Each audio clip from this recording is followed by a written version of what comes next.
Y bueno, pues ahorita a mí me corresponde compartir con ustedes parte de lo que fue mi vida en el negocio. A mí lo que más risa me da es que todo el mundo piensa que mi hija sigue igual de pequeñita. Todo el mundo me pregunta, ¿y tu niña? No, pues ya cuál niña. Es altísima, bendito sea Dios, se mejoró la raza. Sí, no salió igual que yo. Bueno, sí es delgada, pero mide 1,68, bueno, estuvo mejor, ¿no? Ella vive actualmente en Montreal. Todo el mundo piensa que hice un gran sacrificio al dejarla un tiempo, pero si tú ves hacia atrás, cualquier sacrificio que hagas por tus hijos es pequeñito. Yo creo que nunca me voy a arrepentir de lo que he hecho. Este negocio me ha dado la oportunidad de forjar un destino mejor para mi hija. Ella actualmente pues tiene el estilo de vida que todos los padres queremos. Ella está estudiando ahorita en la Universidad de Concordia, en Montreal. Tiene 4 años y medio viviendo allá. Y ella se ha vuelto muy independiente. Me heredó, me duplicó. Es una persona con un carácter muy definido, autosuficiente, sabe hacia dónde va. Y platicando con ella el otro día me decía, mamá, es que yo me visualizo como una empresaria de gran éxito. Fíjate lo que hacemos. Cuando nosotros nos integramos al sistema y empezamos a vivir día con día la realización o la lucha de nuestros sueños, nuestros hijos empiezan a heredar eso. Y yo creo que es la mejor herencia que les podemos dar. El enseñarles que a un sueño no se renuncia, sino que por un sueño se lucha. Cueste lo que cueste. ¿Por qué? Porque en el sueño encontramos nuestra realización. En la renuncia de nuestros sueños encontramos nuestra frustración. Y la frustración es el cáncer del alma. El alma nunca se repone de la frustración. Renunciar hacia lo que a ti te podía haber llevado a descubrir el potencial que tú tienes es un dolor que yo no se lo deseo a nadie. El esforzarnos, el luchar, creo que es algo que engrandece al hombre. Ustedes saben que yo entré hace más o menos 14 años. En ese tiempo tenía 40 años y yo me sentía un poco frustrada. Había estudiado una carrera, pero esa carrera no me había llevado a ninguna realización. Por alguna situación apenas había yo conseguido el sobrevivir. A los 40 años tenía yo una niña de 4 años y medio, un montón de deudas. Estaba yo atrapada en un empleo que no me satisfacía, porque no solamente no ganaba lo que necesitaba, sino que estaba haciendo algo que no me gustaba, tenía que soportar a un jefe que no toleraba, y entonces poco a poco me fui frustrando. Yo pienso que cuando una persona se frustra, de repente es como si te empañaran el cristal de tu vida, y lo ves ya todo diferente, lo ves amargo, triste, gris. Y lamentablemente quien se lleva el resultado de esa frustración son las personas a las que más amamos, a nuestros hijos.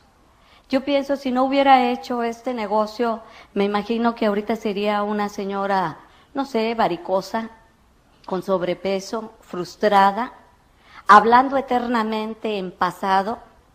Si yo hubiera, aferrándome a algún pequeño éxito pasado que hubiera tenido, es que yo algún día fui y añorando lo que pude haber sido. Cuando nosotros somos jóvenes pensamos que nos vamos a comer el mundo. Cuando yo tenía 15 años, juraba que a los 20 iba a ser millonaria. Cuando llegué a los 20 estaba apenas en la universidad. Y bueno, dije, me doy otros 5. Juraba que a los 25 todo era cuestión de recibirme y seguramente alguien me iba a ofrecer la dirección general de alguna importante compañía. Yo me soñaba como una ejecutiva exitosa. Y bueno, llegué a los 25 y pues sales a pedir empleo. A los 29, afortunadamente, sí, yo ya era una ejecutiva de cierto éxito, pero a los 40 me había frustrado. Tenía demasiada edad para cambiar de empleo. tenía demasiado miedo para renunciar a lo poco que yo tenía. No era algo que me satisficiera, pero yo sabía que era muy difícil que alguna otra compañía me diera algo mejor. Y entonces toleraba lo que había en mi vida. Estaba yo tan frustrada que ni siquiera me daba cuenta de cómo era mi vida. O sea, llega un momento en que te embotas, ¿sí? Y empiezas a moverte mecánicamente. Simplemente te levantas, te mueves, vas a tu trabajo, pero como robot. Y realmente no sientes vida dentro de ti. Es un día tras otro día, tras otro día, y todo es igual. La misma problemática, las mismas preocupaciones. Yo me sentía dentro de un enorme agujero negro y yo no le veía la salida. Mi hija, vivíamos entonces con mi mamá, porque me había divorciado yo, me divorcié cuando ella tenía 1 año y medio, y me fui a vivir a la casa de mi mamá por la única razón de que no tenía para pagar una renta. Entonces vivía a 45 minutos de la Ciudad de México. Realmente sin tráfico serían 30 minutos, con tráfico es más de 1 hora y media. ¿Sí? Mi mamá vivía en un suburbio de clase media-baja, en Ojo de Agua, y allá me fui a vivir yo con ella. Tenía un cochecito de medio uso, no muy bueno, al que yo cuidaba, igual que muchos cuidan su auto, y lo cuidaba más que mi propio cuerpo. ¿Por qué? Porque era mi único capital, y era lo único con lo que tenía yo para moverme. Entonces, todos los días, para que el coche no se calentara por el exceso de tráfico, me levantaba a las 5 de la mañana para salir a las 5:30 máximo de mi casa y que no me agarrara el tráfico. Y todos los días regresaba yo a las 11 de la noche, porque a esa hora tampoco había tráfico de regreso. El problema de tener un cochecito que no es muy bueno es que ustedes saben que si se calienta, pues se puede detener, ¿no? No, hombre, líbrame Dios. Se para y me pongo a llorar sobre un chayote, porque no sé absolutamente nada de mecánica. Aunque en la facultad tomé una materia que se llama máquinas de combustión interna, y que se supone que uno sabe cómo se manejan los motores, de qué se componen y cómo se arreglan, yo no sé cómo la pasé. Me lo he de haber aprendido de memoria, lo recité y saliendo del examen se me olvidó. Sí, porque yo hasta la fecha compro un coche por el color. O sea, por la máquina ni la entiendo, pues si prende está bien, ¿no? Y si te combina, pues tú dices, me lo llevo. Así es como las mujeres compramos un automóvil. Entonces yo tenía ese cochecito y lo cuidaba muchísimo. Pero el cuidar a mi coche me llevó a olvidar a mi hija. Cuando yo me iba, la niña estaba dormida. Y cuando yo regresaba, la niña estaba dormida. Entonces, llevaba yo viviendo más o menos 3 años igual. La niña crecía, mi mamá la cuidaba, pero yo tenía poco contacto con ella. Los fines de semana que tenía tiempo para convivir con ella, normalmente, pues el sábado lo dedicaba a limpiar la casa, a planchar la ropa, a arreglar las cosas de ella y a arreglar mis cosas. Y el domingo estaba muerta. Lo único que yo quería era olvidarme, descansar. Yo no sé a cuántos les pase eso, pero yo recuerdo que la niña se me acercaba y quería jugar, y por supuesto que la mandaba o a ver la televisión o a jugar con alguno de sus primos. Me acuerdo que una vez ella me vio sin hacer nada, y entonces se acercó y me pidió que jugara con ella. Y entonces le dije, no, nena, estoy ocupada. Y con la ingenuidad y el candor de un niño me dijo, pero si no estás haciendo nada, mami. Le dije, ¿cómo no? Estoy pensando. Y realmente estaba pensando, ¿en qué piensa uno? Uno se ensimisma. Fíjate lo que es la palabra, ensimismar. Te metes en ti mismo. Y cuando uno se ensimisma, normalmente entras en ti mismo para practicar algo que nos encanta, la autocompasión. Entonces yo estaba ensimismada pensando en cómo la vida se había portado tan mal conmigo. Yo tenía que trabajar, tenía una hija que cuidar, no tenía un empleo que me satisficiera, no tenía un carro que me sirviera y no tenía ni siquiera una casa mía. Entonces me metía en mí a relamerme las heridas y autocompadecerme. Las personas lo hacemos pues porque no nos han enseñado otra cosa, porque hemos visto que los demás lo hacen. Cuando yo me reunía con alguna de mis amigas, pues hacíamos todas lo mismo. Cada una voltea sobre la mesa su mochila, ¿no es cierto? Y cada una saca su propia porquería. Al final de la reunión de las amigas, no nos damos cuenta de que está revuelta toda la porquería en la mesa y cada quien toma los trozos de la otra, vuelve a llenar su mochila y nos vamos. Porque todos compartimos, todos nuestros negativos.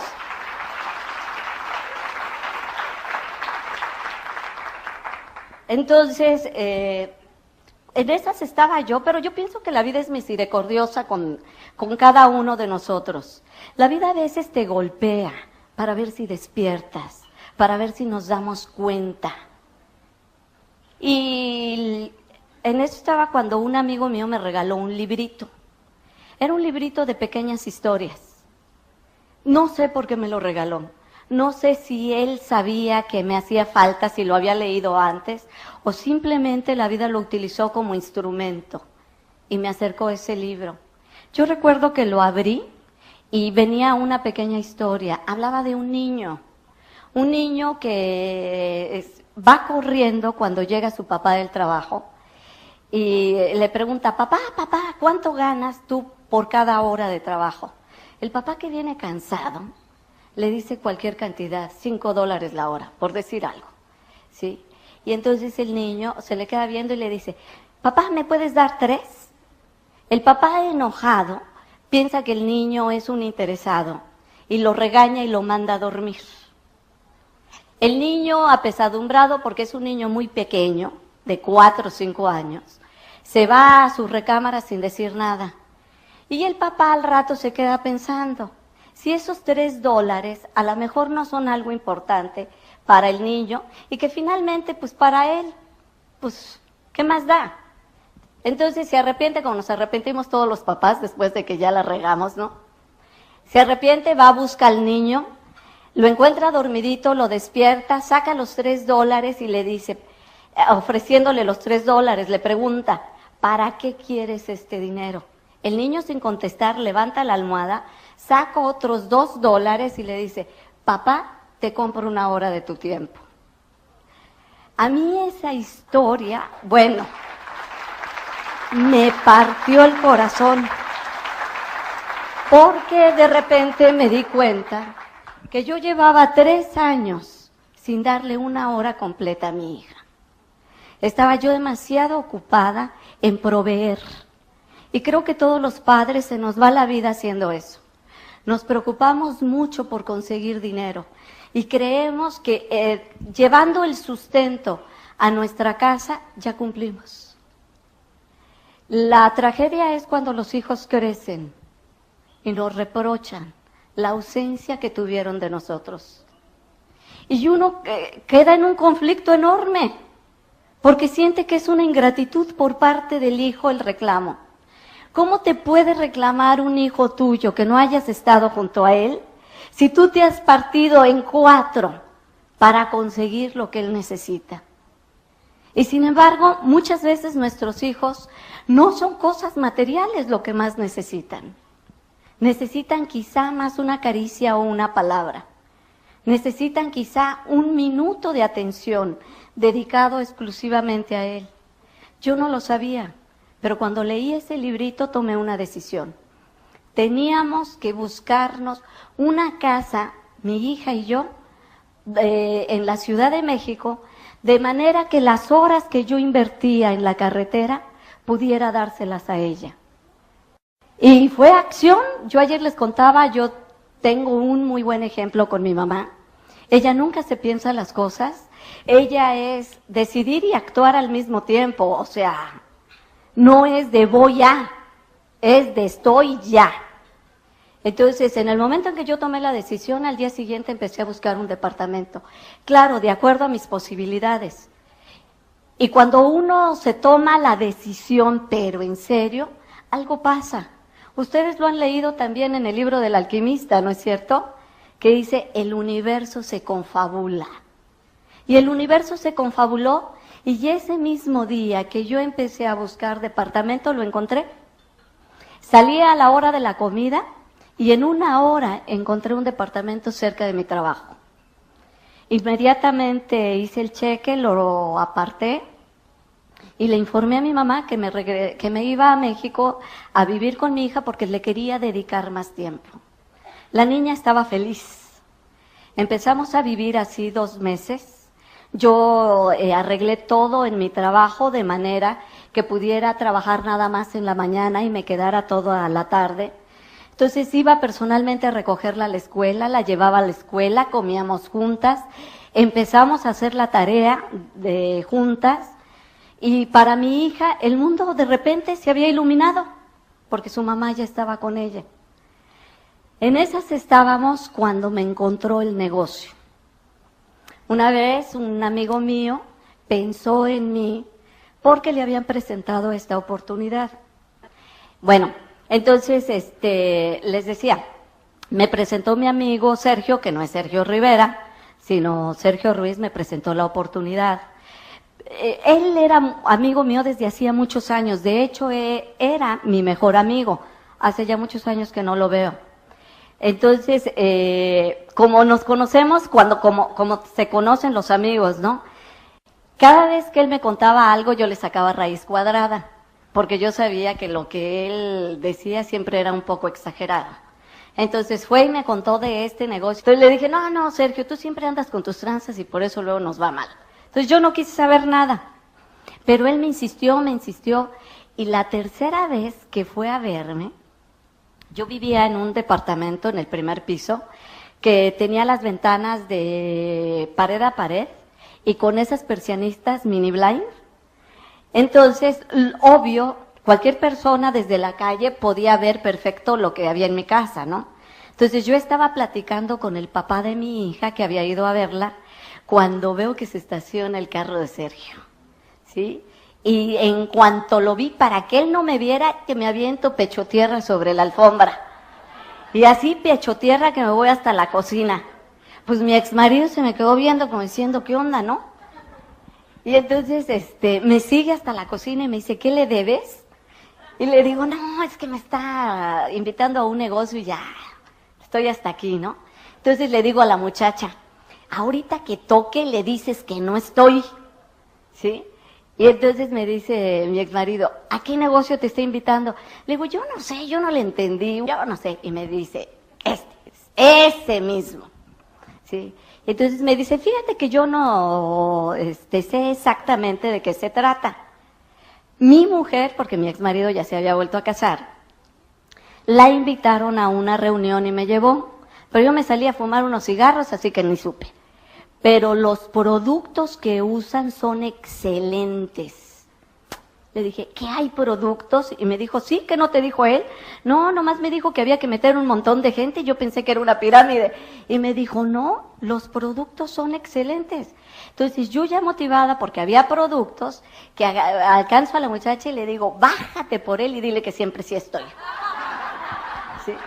Entonces ya bajó, Sergio ya subió. Y entonces, pero él ya llevaba otra estrategia. Ya había hablado con el directo de su red. Y entonces me dijo, mira, yo no te vengo a decir ya que entres al negocio. Lo único que quiero es que me acompañes para que me digas si esto funciona o no funciona. Porque como tú sabes de mercadotecnia, yo quiero saber si le invierto tiempo o no le invierto. Y entonces le digo, pues pídete la información, tráemela, yo la estudio y te cuento. Y me dijo, no, es que sí tienen allí unos como libritos, pero cada vez que yo me acerco los esconden. Le digo, no, hombre, Sergio, eso es un fraude, entonces, pues, ¿cómo que no te quieren dar información? Sí, yo no sé qué pasa, cada vez que yo me acerco, pum, guardan lo que tienen. Y entonces me dio mucho coraje, ¿no? Entonces le dije, ok, ven por mí. Pero fíjate, ¿cómo iba yo? Yo tenía la costumbre de dormirme con pants. Esas eran mis pijamas. ¿Por qué? Porque cuando te levantan nunca saben si te acabas de levantar o vienes de correr, ¿no? Y entonces, me puse yo mi pijama, tenía un pants y me puse un suéter largote para que se medio ocultara, ¿sí? Y así me fui con esas fachas al Open. Yo no sé ni cómo nos dejaron entrar, ¿sí?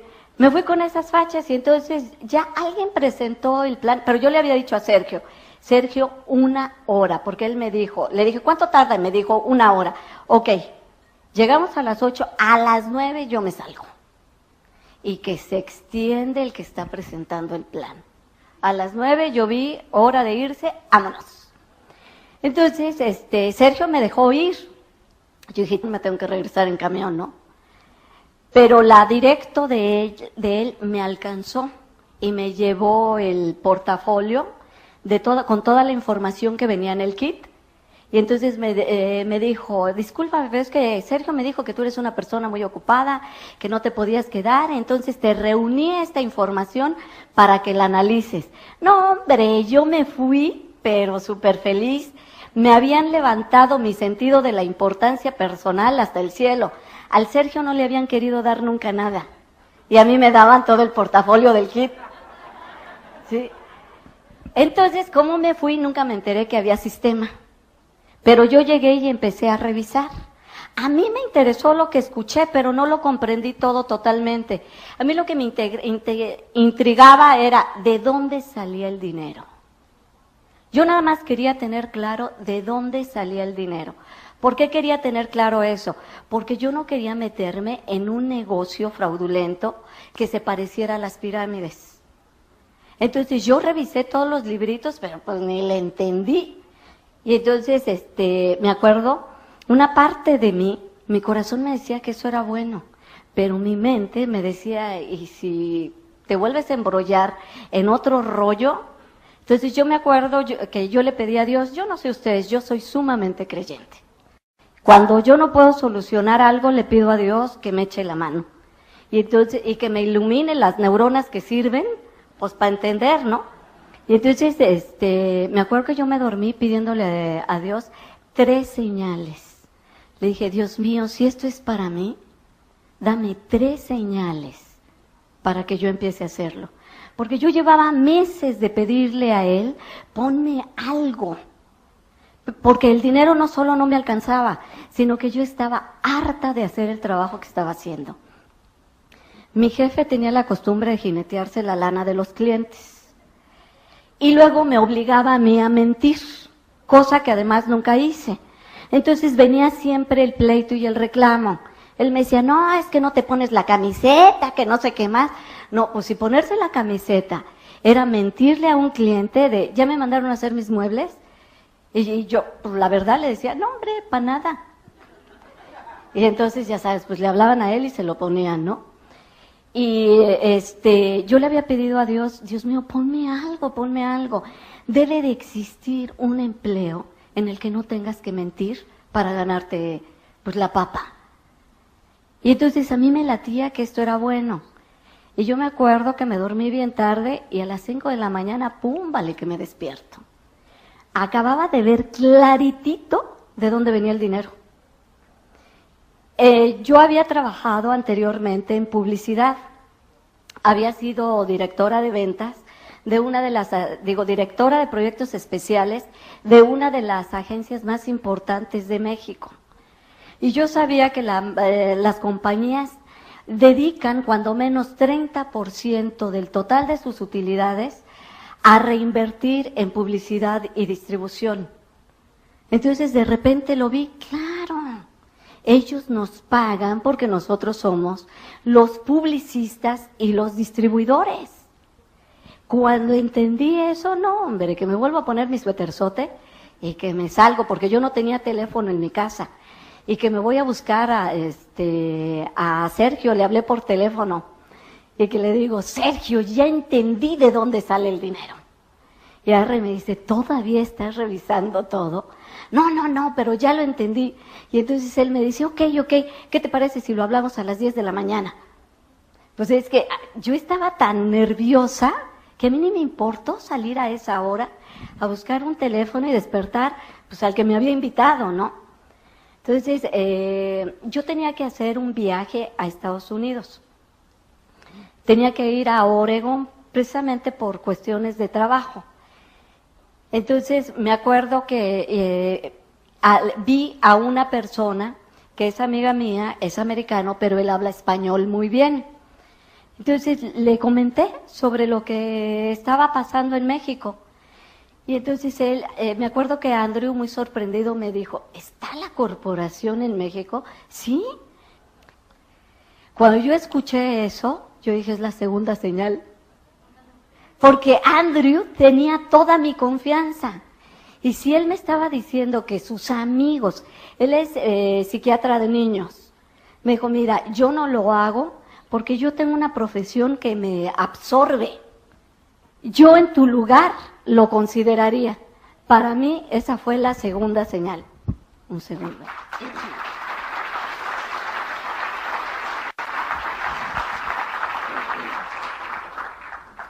Y bueno, pues ya con esa perspectiva, pues que le hablo a Sergio, regresé, y que le hablo rapidísimo. Recuerdo que regresé un domingo y entonces el Open era el lunes. Y le dije, Sergio, me quiero inscribir. Y me dijo Sergio, ok, pues nos vemos mañana en el Open. Y le dije, ¿a qué horas es? Me dijo, pues a las 8 de la noche. Bueno, te advierto que si tú no estás a tiempo, porque Sergio nunca fue puntual ni para nacer, ¿sí? Entonces le dije, te advierto que si tú no estás a tiempo, yo me inscribo con el primero que encuentre. No, hombre, la primera vez que veo que el Sergio llega antes que yo. Yo iba llegando y Sergio allí en la puerta viendo a ver de qué lado llegaba yo con su cajita aquí abajo, ¿no? Entonces ya me inscribí, pero pues yo no sabía nada del sistema. Yo no supe, entonces lo aventé y le dije, bueno, esto no es importante. Lo verdaderamente importante es por qué lo vamos a hacer. Y yo estaba tan entusiasmada que de lo único que les hablé a esas 13 personas fue de mi sueño. Y los contagié porque a través de mi sueño ellos vieron el suyo. Y en ese momento, de las 13, todos quisieron inscribirse. Entonces yo les dije, ok, pues me van dejando dicho porque si no se me olvida. Tienen que pagarme el kit ahorita para que yo se los entregue mañana. Y entonces, pues unos traían, otros no traían, que para mañana, que no sé qué más. Y al día siguiente yo hice repartidera de kits. Y entonces le hablé a Sergio y le empecé a informar. Afortunadamente, él, que sí tenía contacto con su directo, le empezó a contar pues que yo ya andaba desatada. Y que andaba dando planes y inscribiendo. Y entonces el directo pues dijo, pues qué bueno, pero vamos a enseñarle, ¿no? Entonces que me habla a mi trabajo. Y me acuerdo que me dijo, señora fulana de tal, sí, ay, bueno, pues mucho gusto. Mire, yo soy Tony Romero, soy el directo de su línea. No me conoce, pero me pongo a sus órdenes, que no sé qué tanto, sé que usted tiene una reunión hoy. Me gustaría apoyarla. Y yo dije, ¿y este quién es? ¿Y de cuánto acá tanta amabilidad, no? Entonces yo le desconfié porque yo pensé que me quería robar a las personas. Y entonces que le doy la dirección y la hora mal. ¿Sí? Y me lo libré. Entonces yo fui, hice mis reuniones, estaba entregando los kits y que lo veo aparecer. Entonces él se fue, se puso enfrente del pizarrón y dijo, buenas noches, yo soy fulano de tal, soy el directo de la señora y estoy aquí por una amable invitación de ella. Y entonces dijo, y me invitó para aclararles, para comentarles unas cuantas cositas. Y que se arranca hablando del sistema. Y entonces, como yo no tenía idea de eso, le digo, espérate. Nosotros entramos a un negocio de venta de productos. Si tú quieres vender tus cassettes, hazlo en otro lado. ¿Sí? Porque yo pensé que era negocito de él. Y entonces él se me quedaba viendo como diciendo, Dios proteja la ignorancia, ¿no? Y empezamos a discutir delante de las 13 personas y todos nomás viendo. Entonces al final, él me dijo, yo no puedo creer que exista una persona tan humilde que no pueda enseñarle a otro, ni tan soberbia que no acepte aprender de otros. Y dije, en la torre, sí, me está poniendo en evidencia con los que yo conozco. Yo dije, la humilde Consuelo, no, pues. Entonces me lo da y yo empecé a escucharlos en mi casa. El primero era de un cubano que a mí me pareció que era Nananina y Tres Patines. Yo dije, ¿qué hacen Nananina y Tres Patines aquí, no? Finalmente no me gustó y lo quité. Y luego el segundo era Nananina y Tres Patines 2. Y entonces yo dije, no, pues si así están todos, espérate, yo no quiero. Por fin dije, el último que escucho, el último me salvó la vida. Era un puertorriqueño que le entendía yo ya más, porque a los otros dos cubanos que no hablaban bien español, yo no les entendía. Al puertorriqueño le entendí muy bien, pero sobre todo porque él sí hablaba con sabiduría. Él tenía como cierta profundidad que se identificaba conmigo. Dije, no hombre, este sí habla bonito. Lo volví a poner. Y entonces él mandaba un reto.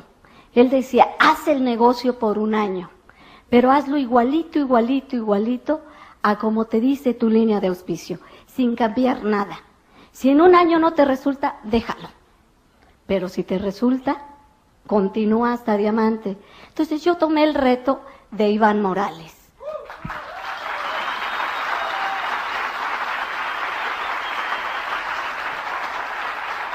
Iván para mí siempre fue uno de mis diamantes y sigue siendo uno de mis diamantes preferidos.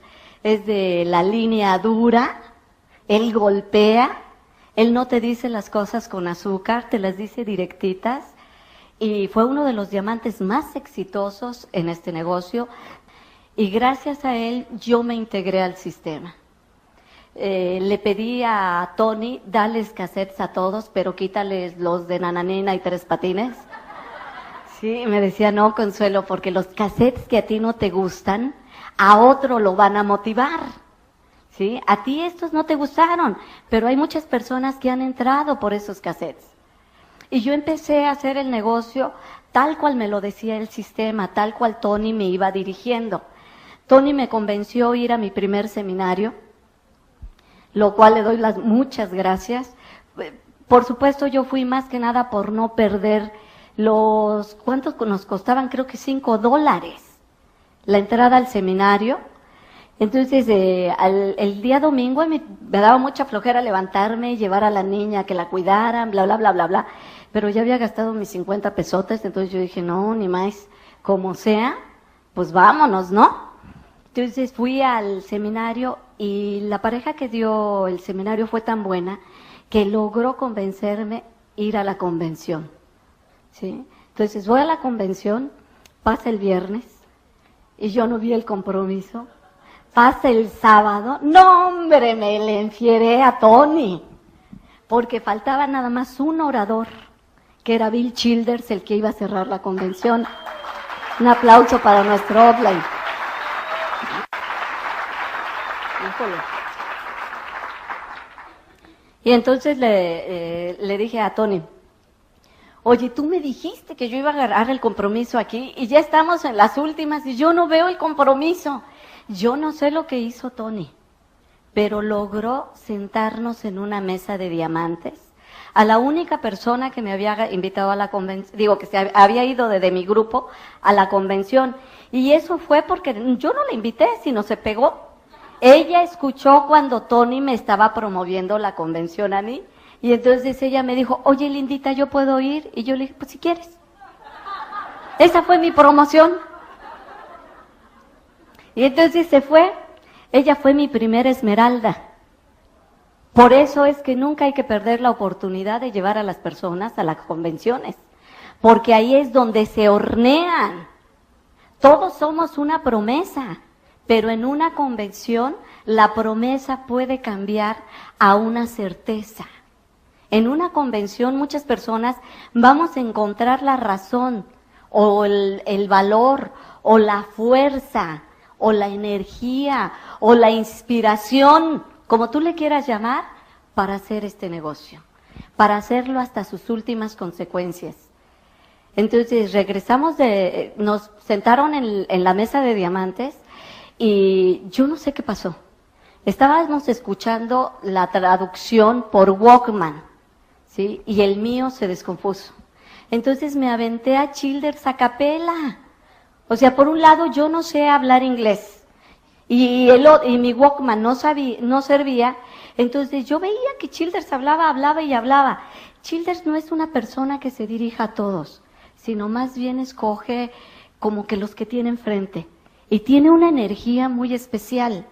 Entonces, mientras él hablaba, yo me sentía entusiasmada. Y de repente él hace algo que, claro, para mí fue el mejor argumento. No, hombre, eso fue el paroxismo de la inspiración para mí. De repente me levanto, me trepo en una mesa y empiezo a gritar como loca. Algún día, y en español, yo voy a ser diamante y voy a estar en ese escenario.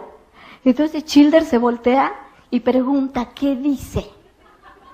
Pues sí, dijo, le dio la locura y en español. Sí. Y entonces le traducen y Childers pide un aplauso para mí. Me sentí realizada. Sí. Entonces, yo me acuerdo de la cara de Marta, que asustada me jalaba del vestido y me decía, sí, lindita, pero bájate. Es que fíjate, yo tan propia, 2 días antes yo había llegado a la convención a observar. Yo soy ingeniero industrial, soy sumamente analítica, tengo mente de matemático. Primero pienso y luego siento, ¿sí? Entonces yo llegué y observé, y yo los veía a todos así como muy locos, como muy cursis, muy ridículos. Todo el mundo abrazándose, dándose besitos, y yo decía, ¿no? Y luego a la hora que ponían la música, todo el mundo bailando y esto y que el otro, yo embarada viéndolos. Marta, ya sabes, se había soltado el chongo y a todo lo que daba. Y entonces Marta me decía, porque Marta es una persona feliz, sencilla, que se integra, no tiene tanto rollo mental como yo. Y entonces Marta me decía, muévete, lindita. Y yo, ¿qué te pasa? ¿Sí? Y entonces me decía, no, hombre, ¿no te das cuenta que al fin y al cabo aquí nadie nos conoce? Entonces yo dije, pues sí, ¿verdad? Y ya con eso de que no importa si hago el ready, empecé por acá a baile y baile. Al día siguiente estábamos una en una bocina y otra en la otra. Nos fueron a bajar. Entonces, fíjate, en 48 horas había cambiado mi personalidad. De ser una persona totalmente inhibida,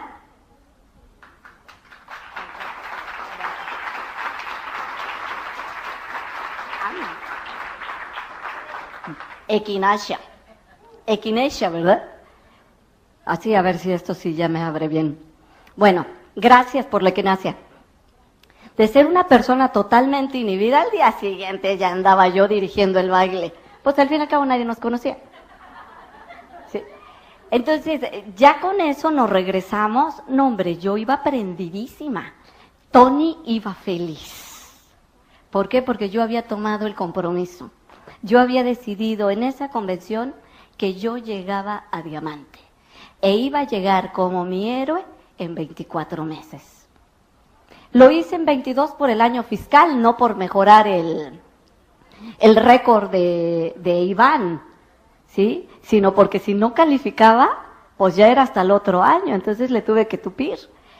Tomé varias decisiones que no les digo yo que hagan, simplemente yo vi la situación así en mi vida y yo me conozco, yo soy una persona que trabaja muy bien bajo presión, si no tengo presión no me muevo, pero si yo siento la presión, no sé, es como si se hiciera la calma.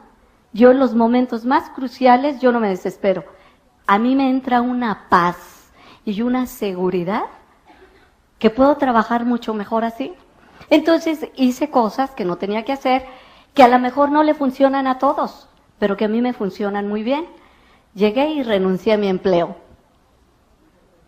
Segunda cosa, hice la maletita de mi hija y se la llevé a mi mamá. Y yo le dije a mamá, cuídala y dame 2 años. Dame 2 años porque yo me voy a hacer diamante, mamá. Mi mamá no entendía. Había vendido mi coche, había renunciado a mi empleo y ahora le regresaba a mi hija. Decía, ¿quién sabe qué tiene? Luego me confesó que aceptó cuidar a la niña porque dijo, pues lo que tenga, a ver si no se le pega a la niña, ¿no? Digo, mejor que me la deje aquí. No te voy a decir que fue fácil. Mi hijita estaba chiquita, tenía 4 añitos. Ella no entendía por qué después de que estábamos viviendo juntas, la regresaba yo ahora con su abuelita. Yo le explicaba que teníamos sueños, yo la puse a hacer conmigo su collage, y yo creo de verdad que los sueños que tú recortas y visualizas se cumplen. Porque Fernanda recortó una foto de Lupita D'Alessio con un micrófono. Lupita en ese tiempo se peinaba como yo, no yo como Lupita, ella como yo. ¿Sí? Entonces, ella está hablando y yo le decía, pero ¿por qué, nena? Y yo por más que quería quitar a la Lupita de los sueños de mi hija, ella se aferró y sí, mamá.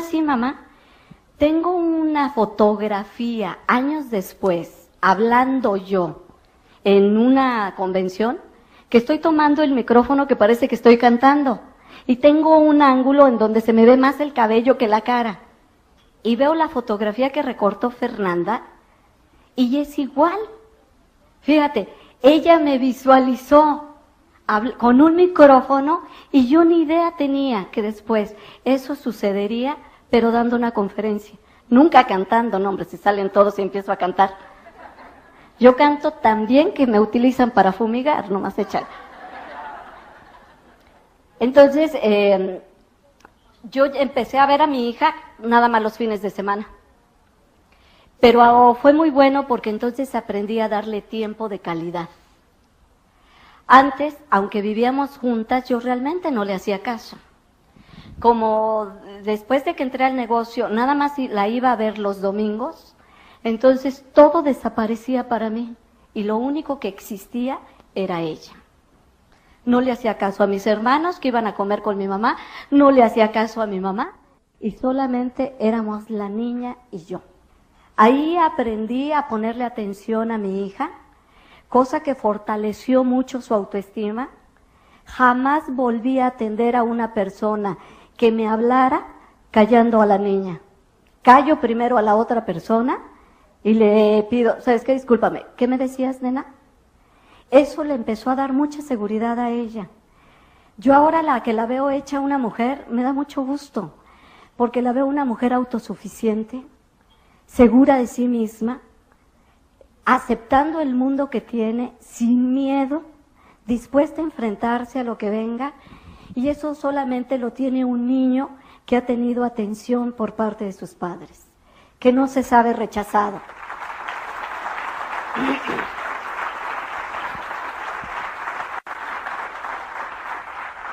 Claro que no fue fácil. Mentiría yo si te dijera que fue sumamente fácil y que no nos dolió a ninguna de las dos.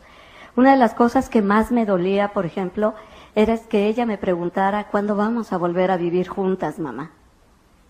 Mi respuesta siempre fue la misma: cuando tu mamá sea diamante.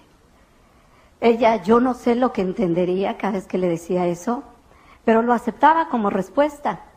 Para ella, el que yo llegara a ser diamante era el momento en que íbamos a volver a estar juntas. Muchas veces la familia nos lastima queriéndonos ayudar. Yo entiendo que es más que nada porque nos quieren, ¿sí? Pero, por ejemplo, yo tengo una hermana que nos lastimó mucho a las dos, porque me quiere mucho y porque tenía miedo de lo que yo estaba haciendo. Ella no podía entender cómo había renunciado a mi carrera, cómo había renunciado a mi empleo, cómo había vendido mi coche, por qué había llevado a mi hija a la casa de mi mamá. Y entonces cada vez que podía, trataba de decirme a su forma el que yo regresara a mi vida anterior, pero esa forma me lastimaba. Entonces tenía la costumbre de decirle a la niña, es que tú pareces huerfanita. Y entonces una vez mi hija me dijo, mamá, ¿por qué mi tía me dice que parezco huerfanita? Y entonces yo le dije, porque está mal de su cabecita. Así que no le digas nada, pero es que tu tía está muy enfermita. Pues sí, ¿qué le dices? ¿Sí? Finalmente ahora mi hermana me felicita siempre dice, qué bueno que nunca me hiciste caso. Toda mi familia me respeta, pero las cosas tienen un precio. Muchas veces uno siente que el precio es gigante en el momento de pagarlo.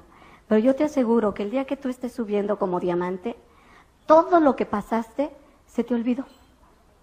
A mí me cuesta tanto trabajo recordar los momentos malos, que ahora que Charo me pidió, por favor, cuenta tu historia completa, yo decía, híjole, pues es que ya ni me acuerdo.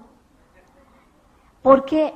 Porque han sido 13 años de libertad económica, de bendiciones, de no trabajar, como dice Jim, de no tener la pesadilla de levantarte temprano.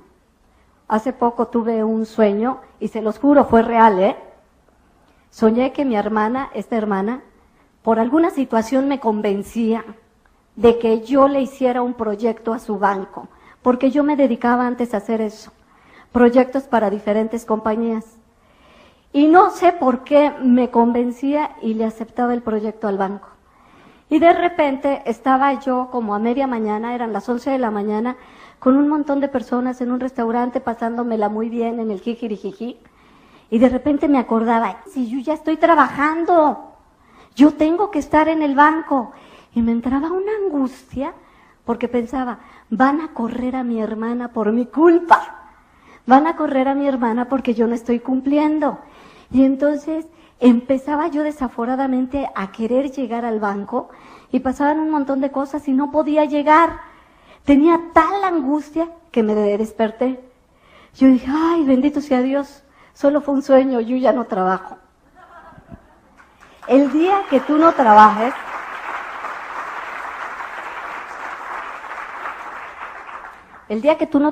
lo vas a ver. Es una bendición no estar dependiendo ya ni de un empleo ni de un sueldo. Cuando yo llegué a Diamante quise darme el mayor de los premios.